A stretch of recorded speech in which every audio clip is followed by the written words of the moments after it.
One thing is necessary, the Lord Jesus says. This is the relationship with God that we have to cultivate. We have to nourish it like a plant needs nourishment in a garden. This is that abiding with God that we spoke about last week. Like any relationship, hurry can get in the way. You can't really listen to somebody in a hurry. You can't really spend time with somebody in a hurry. You can't love someone in a hurry. I heard about this conversation with this guy, John. He was a pastor, big church, mega church in Chicago, author, great speaker, huge ministry. And he called his friend Dallas Willard, who often writes on spiritual formation. John was just getting too busy in the ministry. He was overbooked. He was getting sucked into the pace of this huge megachurch in Chicago. And in that busy city and all the demands of the ministry, he calls his friend Dallas and he says, listen, Dallas, I am stuck. I'm stuck. I don't know what to do. I'm running ragged here. My calendar's out of control. My schedule's out of control. Do you have any advice? And Dallas paused for a long time and said these two sentences. Hurry is the great enemy of the spiritual life in our day. You must ruthlessly eliminate hurry from your life. John goes, wow, that's like amazing.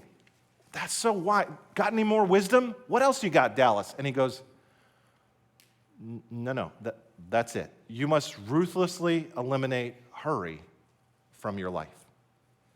The great enemy, if somebody asked me about the great enemy, all the challenges that we face today, I would probably list some that we're facing in our day. I would probably say, there's the challenge of letting go of sound doctrine. There's a challenge of the redefinition of human sexuality. There's the challenge of the polarization of our culture. There's the challenge that we're facing of the deterioration of public discourse. I don't know if I listed the challenges and the enemies that I would even put hurry on the list, much less at the top of the list. But the more I think about it, the more I realize I might be missing this key threat in my own life every day, every hour, every minute. Hurry. It's everywhere. It's that small rush of dopamine you get when there's a notification on your phone. It's that just one more hour at work, dear, in the office when you really should go home. It's one more yes without saying no in your already very busy life. Hurry is everywhere, and it will cause your spiritual formation to wither. A few days ago, I was on the phone with a friend, and she's a psychologist. She has her PsyD, so she's really smart, really sharp, and we're talking, and she's very insightful, and she goes, hey, Dave, how are you enjoying the 50-degree weather out there today? And I looked out my window, and I was like, oh, you know something? I didn't notice that it was such a nice day out there today. And then she goes, so Dave, what's got you so busy and distracted that you're not really fully present in your body today? That's the kind of questions my psychologist friends ask me. You know how they are, very annoying. But in this case, she was right on. I was way too hurried that morning. I didn't even notice how nice it was. Ever been there?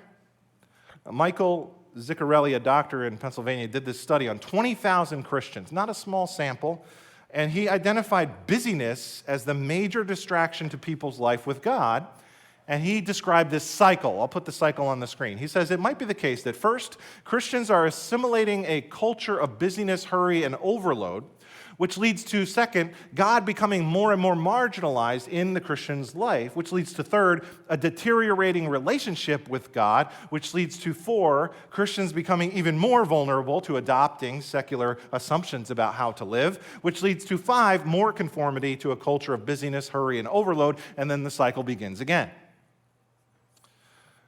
Ronald Rolheiser, a Catholic writer. Obviously, I've got some disagreements with him, but I think he's right on in this quote. He says this, today, a number of historical circumstances are blindly flowing together and accidentally conspiring to produce a climate within which it is difficult not just to think about God or to pray, but simply to have any interior depth whatsoever.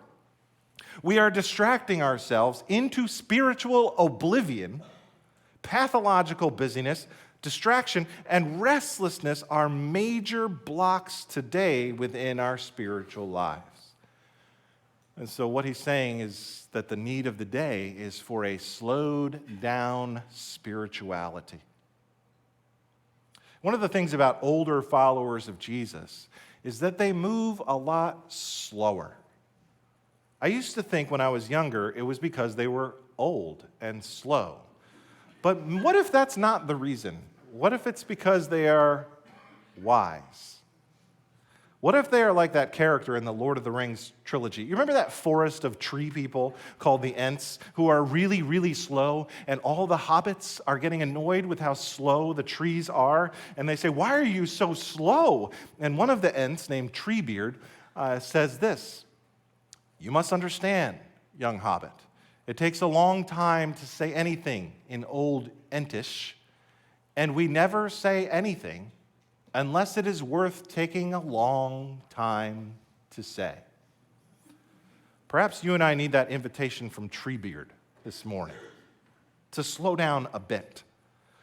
Or perhaps you need the invitation from the Lord Jesus himself. In Mark chapter 6, verse 31, the scene is described this way: "Then, because so many people were coming and going that they did not even have a chance to eat, he said to them, 'Come with me by yourselves to a quiet place and get some rest.'" And if you study the life of Jesus, you notice one thing, that he was rarely in a hurry. He was present in each moment, all the way in, present with his Father in heaven, present to each person who was in front of him, present to creation. Look at the birds of the air. Present to his own soul. "My soul is deeply troubled." In other words, Jesus puts on display for us a present, non-hurried way of life. And we need to learn from him, not just how to be saved, but after we're saved, how to be a human